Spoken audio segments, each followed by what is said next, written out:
Welcome back to clean news UP. चलिए देखते हैं उत्तर प्रदेश की 25 फटाफट बड़ी खबरों को। इससे पहले आप न्यूज को कहां से देख रहे हैं हमें कमेंट में बताना बिल्कुल ना भूलें। साथ ही हमारे फेसबुक पेज को भी फॉलो करें। फेसबुक पेज का लिंक डिस्क्रिप्शन में दिया गया है।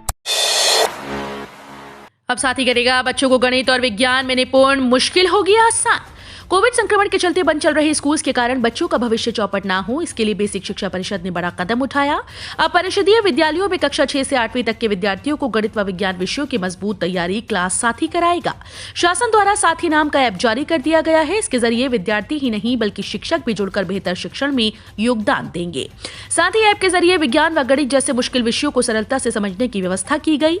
बता दें कि कोविड संक्रमण कम होने के बाद अगस्त माह में परिषदीय विद्यालयों को खोल दिया गया था, लेकिन कोविड की तीसरी लहर के दौरान बढ़ते हुए संक्रमण को देख फिर से विद्यालय बंद कर दिए गए हैं। बीएचयू की नेक पहल, अब सर सुंदरलाल चिकित्सालय में घोषित होगा ऑपरेशन पैकेज।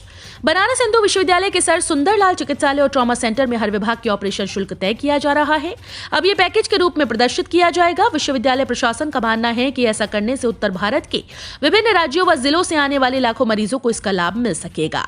रोज की अनावश्यक होने वाली किचकिच से मुक्ति मिलेगी। विश्वविद्यालय प्रशासन का मानना है कि सर सुंदरलाल चिकित्सालय हो या ट्रॉमा सेंटर, सभी विभागों में ऑपरेशन दर का निर्धारण होने से परोक्ष या अपरोक्ष रूप से मरीजों से मनमाना शुल्क वसूलने वालों पर लगाम कसी जा सकेगी।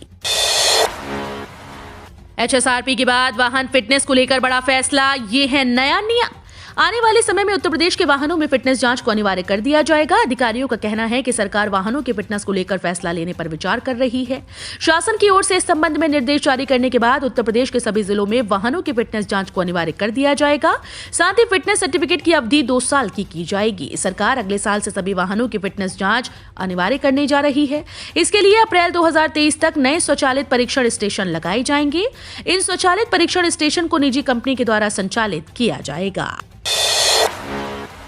7 फरवरी से कक्षा 6 से 12 तक के स्कूल खोलने की तैयारी में सरकार, मुख्यमंत्री लेंगे फैसला। यूपी में कोरोना संक्रमितों की लगातार कम होती संख्या और तेज टीकाकरण के मिल रहे परिणाम को ध्यान में रखते हुए सरकार 7 फरवरी से कक्षा 6 से 12 तक के स्कूल खोलने की तैयारी में है। इस संबंध में मुख्यमंत्री योगी आदित्यनाथ की अध्यक्षता में होने वाली बैठक में निर्णय लिया जाएगा। सिपाही की 26,000 भर्ती पर यूपीपी बीपीपी ने कहा, स्थिति सामान्य होने पर होगी परीक्षा। यूपी पुलिस में कांस्टेबल की 26,210 पदों पर भर्ती के लिए होने वाली परीक्षा हालात सामान्य होने पर की जाएगी। उत्तर प्रदेश पुलिस भर्ती और प्रोन्नति बोर्ड ने भर्ती परीक्षा का टेंडर भरना चाह रही एक एग्जाम एजेंसी के प्रश्न के जवाब में कही। एक एग्जाम एजेंसी कंपनी ने यूपीपी बीपीपी से कोरोना में परीक्षा के दौरान सोशल डिस्टेंसिंग गाइडलाइंस स्पष्ट करने के लिए कहा था। इस पर यूपीपी बीपीपी ने कहा कि जब स्थिति सामान्य हो जाएगी तभी परीक्षा आयोजित की जाएगी। कंपनीज की ओर से भर्ती प्रक्रिया की कई शर्तों व प्रावधानों में बदलाव के अनुरोध किए गए, लेकिन यूपीपी बीपीपी ने कुछ को ठुकरा दिया और कुछ को स्वीकार किया। ई-श्रम पोर्टल पर यूपी से रिकॉर्ड तोड़ रजिस्ट्रेशन, जानिए कब खाते में आएगी 1,000 रुपए की अगली किस्त। अब तक 25 करोड़ असंगठित क्षेत्र के श्रमिक ई-श्रम पोर्टल पर रजिस्ट्रेशन करा चुके हैं, जबकि अकेले उत्तर प्रदेश से रजिस्ट्रेशन कराने वाले श्रमिकों की संख्या 8 करोड़ को पार कर चुकी है। इसके बाद बिहार का नंबर आता है। वहीं केंद्र सरकार की अगर माने तो देश भर में असंगठित क्षेत्र के श्रमिकों की संख्या तकरीबन 38 करोड़ है। इन सभी श्रमिकों के बैंक खाते में राज्य सरकार की तरफ से भरण पोषण भत्ता भेजा जा रहा है। उत्तर प्रदेश समेत 5 राज्यों में इस समय विधानसभा चुनाव 2022 को लेकर सभी दलों में जोर आजमाइश का दौर जारी है। विधानसभा चुनाव के चलते निर्वाचन आयोग ने आदर्श आचार संहिता लागू कर रखी है। अब कैंसर रोगियों को मिलेगी राहत। योगी सरकार प्रदेश के 12 जिलों में खोलेगी सहायता केंद्र। योगी आदित्यनाथ सरकार ने दावा किया है कि अब प्रदेशवासियों को समय से चिकित्सकीय सेवाएं मिल रही हैं। पिछली सरकारों में चिकित्सा के क्षेत्र में हाशिए पर रहे जनपदों को कम समय में पहली पंक्ति में लाकर खड़ा करने का काम योगी सरकार ने किया। यूपी की योगी सरकार अब प्रदेश के 12 जिलों के कैंसर रोगियों को योगी सरकार बड़ी राहत देने जा रही है। योगी इन 12 जिलों में कैंसर सहायता केंद्र खोलने जा रहे हैं। सरकार का दावा है कि बूस्टर डोज से यूपी सेहतमंद हुआ है। तो अब सीधे बैंक अकाउंट से कटेगा टोल टैक्स। संसदीय समिति ने की वाहनों से फास्टैग हटाने की सिफारिश। संसदीय समिति ने टोल टैक्स वसूलने के लिए लाखों वाहनों में लगाए गए फास्टैग को हटाने की सिफारिश की। जल्द ही टोल टैक्स जीपीएस के जरिए सीधे बैंक खाते से लिया जाएगा। उनका तर्क है कि ये उन लोगों के लिए काफी मददगार साबित होगा जो फास्टैग को ऑनलाइन रिचार्ज कराने की तकनीक से अच्छी तरह वाकिफ नहीं। सरकार ने इस सुझाव पर अमल करने का आश्वासन दिया। परिवहन व पर्यटन संबंधी संसद की स्थायी समिति के अध्यक्ष टीजी वेंकटेश ने संसद में राष्ट्र निर्माण में राजमार्गों की भूमिका विषय पर रिपोर्ट पेश की। इसमें उल्लेख किया गया कि केंद्र सरकार टोल टैक्स वसूली के लिए जीपीएस आधारित व्यवस्था लागू करने जा रही है। उत्तर प्रदेश में अपनी कार पर हुए हमले को लेकर सीएम योगी से बोले ओवैसी, कृपया मामले की ठीक से करें जांच। अपनी गाड़ी पर हमले को लेकर असदुद्दीन ओवैसी ने यूपी के मुख्यमंत्री सीएम योगी सरकार पर तंज कसा। उन्होंने कहा कि मैं यूपी के सीएम से कहना चाहता हूं कि कृपया ठीक से जांच करें। आपकी सरकार ने क्रिकेट मैच को लेकर एनएसए लगाया। ओवैसी बोले, इस मामले में भी न्याय दो। यूपी की जनता को पता चल जाएगा कि आप स्वतंत्र हैं। अगर ये कट्टरता कायम रहती है तो यह आतंकवाद और सांप्रदायिकता में बदल सकती है। उत्तर प्रदेश में एआईएमआईएम सांसद असदुद्दीन ओवैसी की कार पर फायरिंग की घटना पर 7 फरवरी को केंद्रीय गृह मंत्री अमित शाह संसद में विस्तृत जवाब देंगे। राशन कार्ड लाभार्थियों के लिए अच्छी खबर, सरकार ने किया बड़ा ऐलान।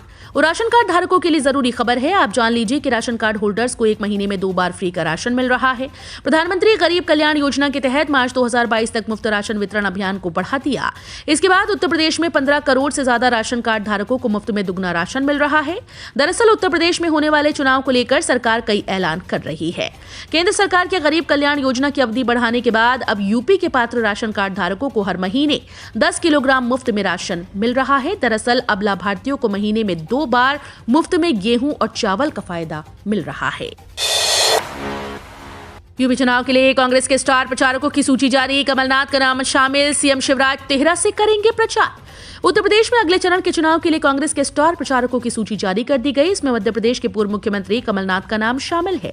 वे भी यूपी चुनाव अभियान में शामिल होकर प्रचार करेंगे। सूची में उनका नाम 7वें नंबर पर रखा गया।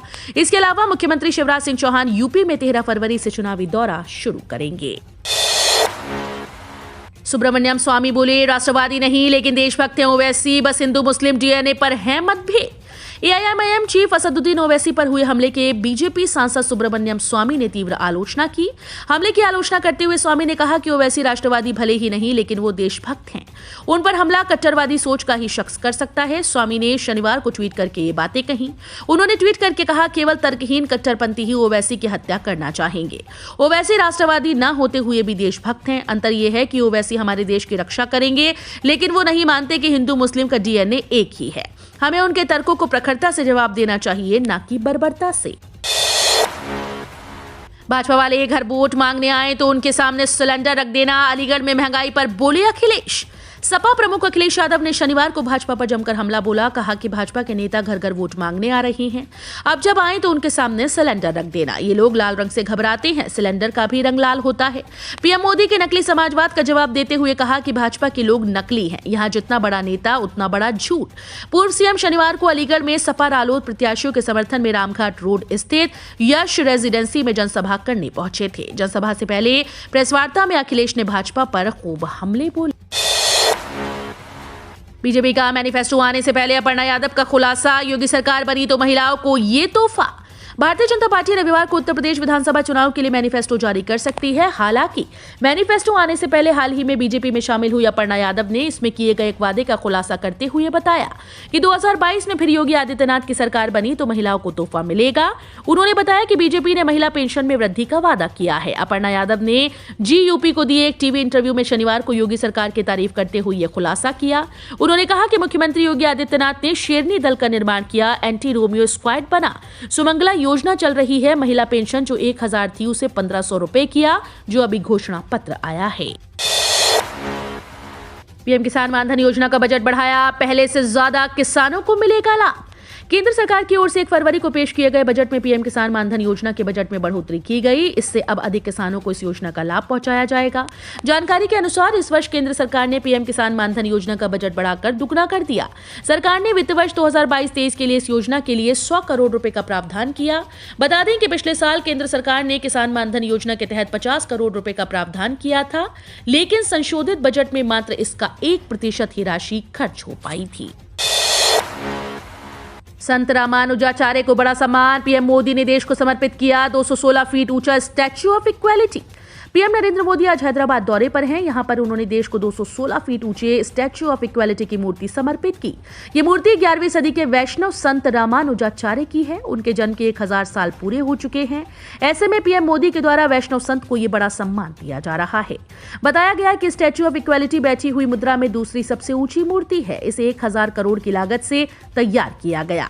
इसको बनाने में सोना, चांदी, तांबा, पीतल का भरपूर इस्तेमाल किया गया। मूर्ति के अलावा 63,444 वर्ग फुट क्षेत्र के भूतल में एक विशाल फोटो गैलरी भी तैयार की गई है। घर की छत पर महज 50,000 में लगवाएं सोलर पैनल, लाखों में होगी कमाई। सरकार भी दे रही जबरदस्त सब्सिडी। आप आर्थिक तंगी से गुजर रहे हैं और बिजली के भारी भरकम बिल से परेशान हैं तो सोलर पैनल लगवाना आपके लिए बेहद फायदा हो सकता है। इससे न सिर्फ आपको मुफ्त की बिजली मिलेगी बल्कि आप 30,000 रुपए से 1 लाख रुपए प्रति माह की कमाई कर सकते हैं। अब आप सोच रहे होंगे कि जब कमाई मोटी है तो इन्वेस्टमेंट भी मोटा होगा, जबकि ऐसा नहीं। आप थोड़े इन्वेस्टमेंट से ही इस योजना के तहत बड़ा मुनाफा कर सकते हैं।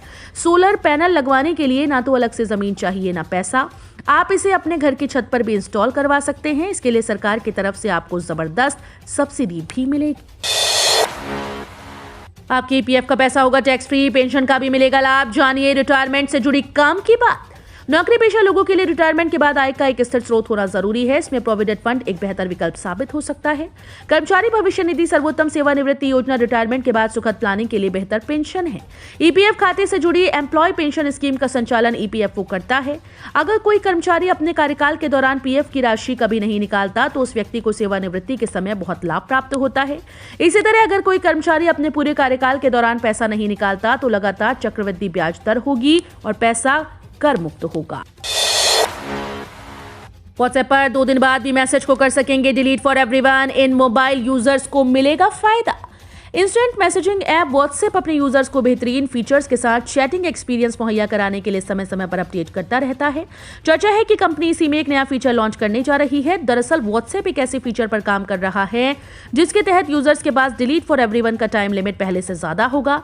नए फीचर के तहत व्हाट्सएप यूजर किसी मैसेज को 2 दिन बाद भी डिलीट फॉर एवरीवन कर सकेंगे। वर्तमान में किसी को भेजे गए मैसेज को अगर हम बाद में डिलीट फॉर एवरीवन करते हैं तो ये सिर्फ 1 घंटे 8 मिनट 16 सेकंड तक ही कर सकते हैं। अब जल्द ही इसकी टाइम लिमिट बढ़ा दी जाएगी और इसे 2 दिन 13 घंटे तक कर दिया जाएगा। पीएनबी ग्राहकों के लिए जरूरी खबर, बचत खाते पर घट गया ब्याज। पंजाब नेशनल बैंक के ग्राहकों के लिए बेहद जरूरी खबर है। दरअसल पीएनबी ने 3 फरवरी 2022 से अपने बचत खातों पर ब्याज दर को घटा दिया। ये जानकारी बैंक की आधिकारिक वेबसाइट से मिली। बैंक ने सितंबर 2021 से लेकर अब तक तीसरी बार बचत खाते पर ब्याज में कटौती की। इससे पहले पीएनबी ने 1 दिसंबर को बचत खाते पर ब्याज दर में कटौती की थी। पंजाब नेशनल बैंक में मौजूदा और नए सभी सेविंग अकाउंट्स के लिए हैं। पंजाब नेशनल बैंक ने अपने बचत खाते पर 10 लाख रुपए से कम की ब्याज दर को घटाकर 2.75% प्रतिवर्ष कर दिया है। यानी अब फरवरी से पीएनबी बचत खाते में 10 लाख रुपए से कम सेविंग फंड अकाउंट बैलेंस के लिए ब्याज दर 2.75% सालाना होगी। कर्मचारियों को जल्द मिल सकती है गुड न्यूज। सैलरी में आएगा बम्पर उछाल। फिटमेंट फैक्टर पर नई अपडेट। केंद्रीय कर्मचारियों को महंगाई भत्ता, एचआरए और टीए प्रमोशन के बाद अब मोदी सरकार कर्मचारियों को फिटमेंट फैक्टर का तोहफा दे सकती है। वर्तमान में फिटमेंट फैक्टर 2.57 है, जिसके कर्मचारियों की मांग पर बढ़ाकर 3.68% किया जा सकता है। इससे कर्मचारियों की सैलरी में एक बड़ा उछाल देखने को मिलेगा। इसमें न्यूनतम वेतन 26,000 हो जाएगा और फिर अलग अलग लेवल वाले कर्मचारियों के वेतन में अलग अलग बढ़ोतरी होगी। इसका लाभ 48 लाख केंद्रीय कर्मचारियों के साथ 68 लाख पेंशनर्स को भी मिलेगा। इग्नू ने एग्रीकल्चर फील्ड में शुरू किए ये 3 नए courses. Indira Gandhi national open university ने एग्रीकल्चर फील्ड में 3 नए कोर्सेज की शुरुआत की। इसके मुताबिक यूनिवर्सिटी ने MSc in food safety and quality management, post graduate diploma in agri business, diploma in horticulture पाठ्यक्रम लॉन्च किए। ये नए courses open and distance learning mode के माध्यम से पेश किया जाएगा। ये कोर्स जनवरी 2022 सेशन से शुरू होंगे। स्टूडेंट्स ध्यान दें कि इस कोर्स के लिए आवेदन करने वाले उम्मीदवारों को रसायन विज्ञान या जैव रसायन या सूक्ष्म जीव विज्ञान के साथ विज्ञान में ग्रेजुएट और पोस्ट ग्रेजुएट डिग्री हासिल करने वाले अभ्यर्थी आवेदन कर सकते हैं।